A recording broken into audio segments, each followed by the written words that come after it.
قرآن خدا کی آواز۔ پیغمبر اسلام کی ایک حدیث ہے، پیغمبروں میں سے ہر پیغمبر کو اللہ تعالیٰ نے ایسے معجزات دیے جن کو دیکھ کر لوگ ایمان لائے، اور مجھ کو جو معجزہ عطا ہوا ہے وہ قرآن ہے۔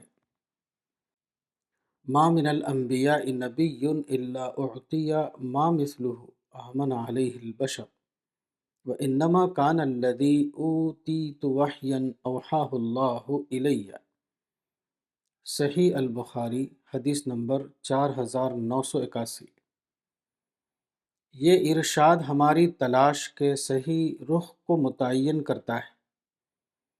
وہ بتاتا ہے کہ رسول کی رسالت کو پہچاننے کے لیے آج ہمارے پاس جو سب سے بڑا ذریعہ وہ کتاب ہے جس کو رسول نے یہ کہہ کر پیش کیا تھا کہ وہ اس کے پاس خدا کی طرف سے اتری ہے۔ قرآن رسول کا نمائندہ بھی ہے اور رسول کے رسول برحق ہونے کی دلیل بھی۔ قرآن کی وہ کیا خصوصیات ہیں جو یہ ثابت کرتی ہیں کہ وہ خدا کی طرف سے اترا ہے؟ اس کے بہت سے پہلو ہیں، یہاں میں چند پہلوؤں کا مختصراً ذکر کروں گا۔ نمبر 1، اس سلسلے میں سب سے پہلی چیز جو قرآن کے طالب علم کو متاثر کرتی ہے وہ قرآن کا چیلنج ہے جو 1400 برس سے دنیا کے سامنے ہے، مگر آج تک اس کا جواب نہ دیا جا سکا۔ قرآن میں بار بار یہ اعلان کیا گیا ہے کہ جو لوگ قرآن کے کتاب الہی ہونے کے بارے میں مشتبہ ہے اور اس کو محض اپنے جیسے ایک انسان کی تصنیف سمجھتے ہیں، وہ ایسی ایک کتاب بنا کر پیش کریں، بلکہ اس کی جیسی ایک سورہ ہی بنا کر دکھا دیں۔ قرآن کے الفاظ ہیں، وَإِن كُنتُمْ فِي رَيْبٍ مِّمَّا نَزَّلْنَا عَلَىٰ عَبْدِنَا فَأْتُوا بِسُورَةٍ مِّن مِّثْلِهِ وَادْعُوا شُهَدَاءَكُم مِّن دُونِ اللَّهِ إِن كُنتُمْ صَادِقِينَ۔ سورہ نمبر 2 آیت 23۔ یعنی اپنے بندے پر اپنا جو کلام ہم نے اتارا ہے، اگر اس کے کلام الہی ہونے کے بارے میں تمہیں شبہ ہے تو اس کے جیسی ایک سورہ لکھ کر لے آؤ، اور خدا کے سوا اپنے تمام مددگاروں کو بھی بلا لو اگر تم اپنے خیال میں سچے ہو۔ یہ ایک حیرت انگیز دعویٰ ہے جو ساری انسانی تاریخ میں کسی بھی مصنف نے نہیں کیا، اور نہ بقید ہوش و حواس کوئی مصنف ایسا دعویٰ کرنے کی جرات کر سکتا، کیونکہ کسی بھی انسان کے لیے یہ ممکن نہیں ہے کہ وہ ایک ایسی کتاب لکھ دے جس کے ہم پایا کتاب دوسرے انسان نہ لکھ سکتے ہوں۔ ہر انسانی تصنیف کے جواب میں اسی درجے کی دوسری انسانی تصنیف تیار کی جا سکتی ہے۔ قرآن کا یہ کہنا کہ وہ ایک ایسا کلام ہے جیسا کلام انسانی ذہن تخلیق نہیں کر سکتا، اور 1500 برس تک کسی انسان کا اس پر قادر نہ ہونا قطعی طور پر ثابت کر دیتا ہے کہ یہ ایک غیر انسانی کلام ہے۔ یہ خدائی منبع یعنی ڈیوائن اوریجن سے نکلے ہوئے الفاظ ہیں، اور جو چیز خدائی منبع سے نکلی ہو اس کا جواب کون دے سکتا ہے؟ تاریخ میں چند مثالیں ملتی ہیں جبکہ اس چیلنج کو قبول کیا گیا۔ ایک واقعہ لبید ابن ربیعہ عامری وفات 41 ہجری کا ہے۔ لبید ابن ابی ربیعہ دور جاہلیت میں عربوں کا مشہور شاعر تھا۔ وہ عربوں میں اپنے قوت کلام اور تیزی طبع کے لیے مشہور تھا۔ اس نے بطور چیلنج ایک نظم لکھی جو کعبے کے پھاٹک پر آویزاں کی گئی، اور یہ ایک ایسا اعزاز تھا جو صرف کسی اعلیٰ ترین شخص ہی کو ملتا تھا۔ اس واقعے کے جلد ہی بعد کسی مسلمان نے قرآن کی ایک سورہ لکھ کر اس کے قریب آویزاں کر دی۔ لبید، جو اس وقت تک اسلام نہیں لائے تھے، جب اگلے روز کعبے کے دروازے پر آئے اور سورہ کو پڑھا تو ابتدائی فقروں کے بعد ہی وہ غیر معمولی طور پر متاثر ہوئے اور اعلان کیا، بلا شبہ یہ کسی انسان کا کلام نہیں ہے اور میں اس پر ایمان لاتا ہوں۔ محمد the Holy Prophet by H.G. Server، page 448۔ عرب کا یہ مشہور شاعر قرآن کے ادب سے اس قدر متاثر ہوا کہ اس کی شاعری چھوٹ گئی۔ بات کو ایک مرتبہ حضرت عمر نے ان سے اشعار کی فرمائش کی تو انہوں نے جواب دیا کہ جب خدا نے مجھے بقرہ اور آل عمران جیسا کلام دیا ہے تو اب شعر کہنا میرے لیے مناسب نہیں۔ ما كنت لأقول شعرا بعد ان علمني الله البقرة وآل عمران، الاستيعاب فی معرفت الاصحاب لابن عبد البر، جلد 3 صفحہ 1337۔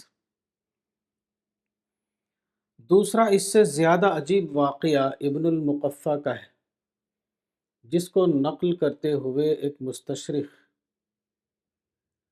والسٹن آتھر این 1842 تا 1922 1842 to 1922 لکھتا ہے، That Muhammad's boast as to the literary excellence of the Quran was not unfounded is further evidenced by a circumstance which occurred about a century after the establishment of Islam. Muhammad, His Life and Doctrines, page 143.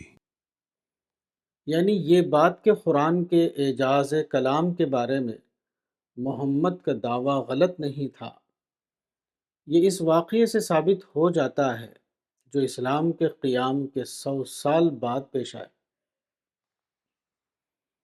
واقعہ یہ ہے کہ منکرین مذہب کی ایک جماعت نے یہ دیکھ کر کہ قرآن لوگوں کو بڑی شدت سے متاثر کر رہا ہے، یہ طے کیا کہ اس کے جواب میں ایک کتاب تیار کی جائے۔ انہوں نے اس مقصد کے لیے ابن المقفع 727 عیسوی سے رجوع کیا، جو اس زمانے کا ایک زبردست عالم، بے مثال ادیب اور غیر معمولی ذہین و طباع آدمی تھا۔ ابن المقفع کو اپنے اوپر اتنا اعتماد تھا کہ وہ راضی ہو گیا۔ اس نے کہا کہ میں 1 سال میں یہ کام کروں گا، البتہ اس نے یہ شرط لگائی کہ اس مدت میں اس کی تمام ضروریات کا مکمل انتظام ہونا چاہیے تاکہ وہ کامل یکسوئی کے ساتھ اپنے ذہن کو اپنے کام میں مرکوز رکھے۔ نصف مدت گزر گئی تو اس کے ساتھیوں نے یہ جاننا چاہا کہ اب تک کیا کام ہوا ہے۔ وہ جب اس کے پاس گئے تو انہوں نے اس کو اس حال میں پایا کہ وہ بیٹھا ہوا ہے، قلم اس کے ہاتھ میں ہے، گہرے مطالعے میں مستغرق ہے۔ اس مشہور نومسلم ایرانی ادیب کے سامنے ایک سادہ کاغذ پڑا ہوا ہے، اس کی نشست کے پاس لکھ لکھ کر پھاڑے ہوئے کاغذات کا ایک انبار ہے، اور اسی طرح سارے کمرے میں کاغذات کا ڈھیر لگا ہوا ہے۔ اس انتہائی قابل اور فصیح اللسان شخص نے اپنی بہترین قوت صرف کر کے قرآن کا جواب لکھنے کی کوشش کی، مگر وہ بری طرح ناکام رہا۔ اس نے پریشانی کے عالم میں اعتراف کیا کہ صرف ایک فقرہ لکھنے کی جد و جہد میں اس کے 6 مہینے گزر گئے، مگر وہ لکھ نہ سکا۔ چنانچہ نا امید اور شرمندہ ہو کر وہ اس خدمت سے دستبردار ہو گیا۔ اس طرح قرآن کا چیلنج بدستور آج تک قائم ہے۔ اور صدیوں پر صدیاں گزر گئیں مگر کوئی اس کا جواب نہ دے سکا۔ قرآن کی یہ ایک حیرت انگیز خصوصیت ہے جو بلا اشتباہ یہ ثابت کرتی ہے کہ یہ مافوق ہستی کا کلام ہے۔ اگر آدمی کے اندر فی الواقع سوچنے کی صلاحیت ہو تو یہی واقعہ ایمان لانے کے لیے کافی ہے۔ عرب کے لوگ فصاحت و بلاغت میں اپنا جواب نہیں رکھتے تھے، اور ان کو اپنے کلام کی برتری کا اتنا احساس تھا کہ عرب کے سوا بقیہ دنیا کو عجم یعنی گونگا کہتے تھے۔ اس کے باوجود وہ قرآن کے کلام کے آگے جھکنے پر مجبور ہو گئے۔ یہ قرآن کے معجزانہ کلام کا نتیجہ تھا۔ تمام لوگوں کو اس کے برتر ادب کا اعتراف کرنا پڑا۔ مکے کا واقعہ ہے۔ طفیل ابن عمر الدوسی یمن کے شاعر تھے۔ جب وہ مکہ آئے تو لوگوں نے کہا کہ محمد کی بات نہیں سننا۔ یہ سن کر انہوں نے سوچا کہ میں ایک عقل مند انسان ہوں، شاعر بھی ہوں، اچھی اور خراب باتوں کو میں خود سمجھ سکتا ہوں۔ چنانچہ اس نے پیغمبر اسلام سے ملاقات کی اور قرآن سنانے کے لیے کہا۔ پیغمبر اسلام نے قرآن کا کچھ حصہ سنایا۔ یہ سن کر اس نے کہا، واللہ ما سمعت قولا قط احسن منه ولا امرا اعدل منه۔ سیرت ابن ہشام جلد 1 صفحہ 383۔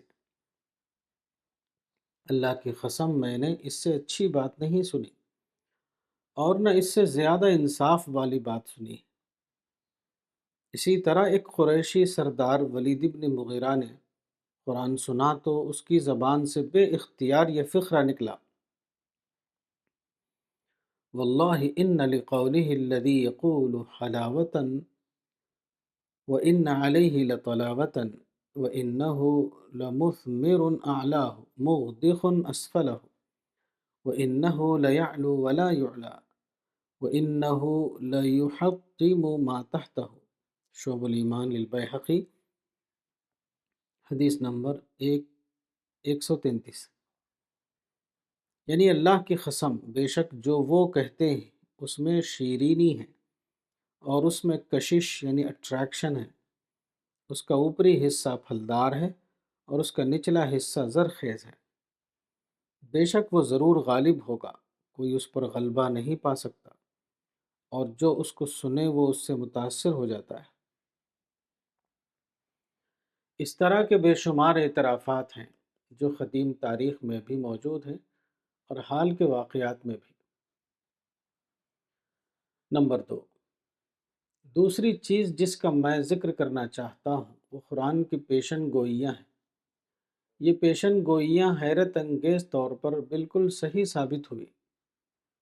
تاریخ میں ہمیں بہت سے ایسے ذہین اور حوصلہ مند لوگ ملتے ہیں جنہوں نے اپنے یا دوسرے کے بارے میں پیشن گوئی کی جرات کی ہے، مگر ہمیں معلوم ہے کہ زمانے نے کبھی ایسے لوگوں کی تصدیق نہیں کی۔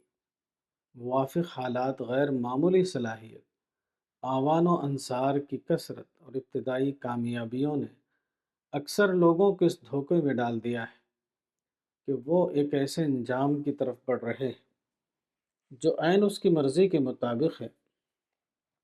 انہوں نے فوراً ایک یقینی انجام کا دعویٰ کر دیا، مگر تاریخ نے ہمیشہ اس قسم کے دعووں کی تردید کی ہے۔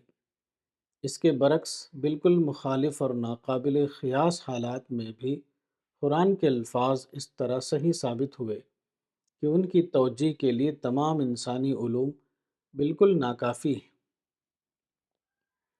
ہم انسانی تجربات کی روشنی میں کسی طرح ان کو سمجھ نہیں سکتے۔ ان کی توجیہ کی واحد صورت صرف یہ ہے کہ ان کو غیر انسانی ہستی کی طرف منسوب کیا جائے۔ نپولین بوناپارٹ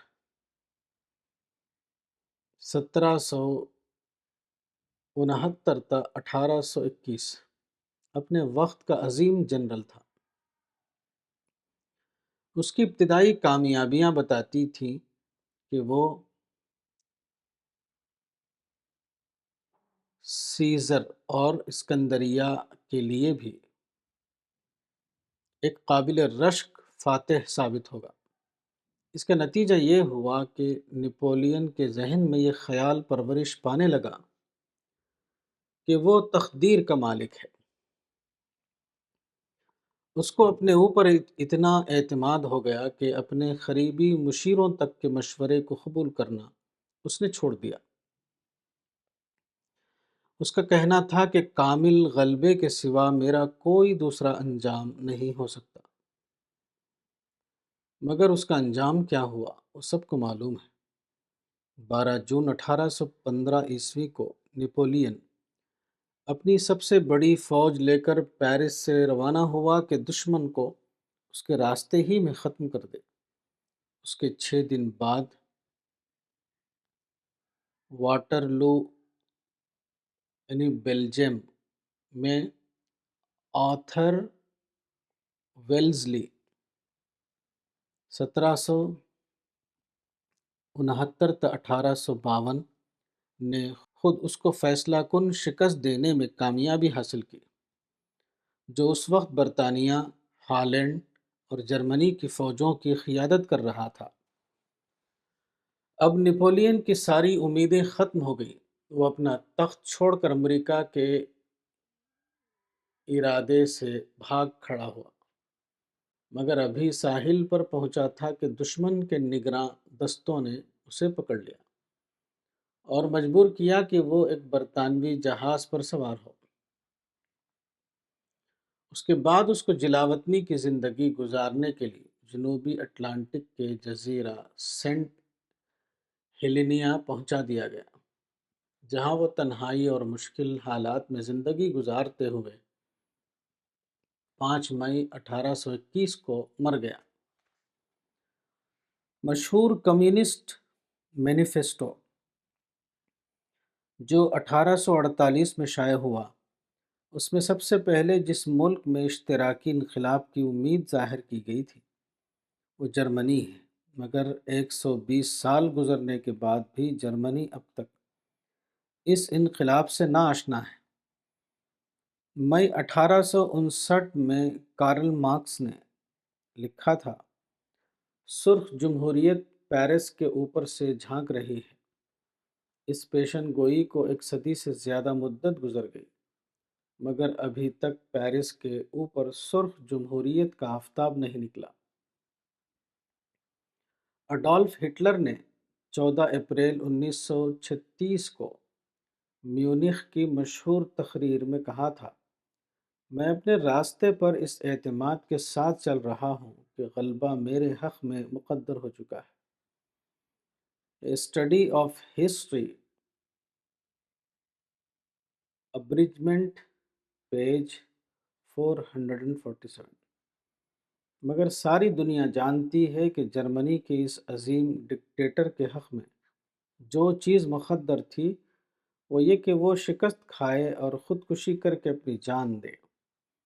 اس طرح کی بے شمار مثالوں کے ہجوم میں صرف کتاب الہی کو یہ خصوصیت حاصل ہے کہ اس نے جس چیز کی پیشن گوئی کی وہ حرف بحرف پوری ہوئی۔ یہ واقعہ اس بات کے ثبوت کے لیے کافی ہے کہ یہ کلام ایسے مافوق ذہن سے نکلا ہے جس کے قبضے میں حالات کی باغ ڈور ہے اور جو ازل سے ابد تک کی خبر رکھتا ہے۔ کتاب مذہب اور جدید چیلنج، مولانا وحید الدین خان، صفحہ نمبر 161۔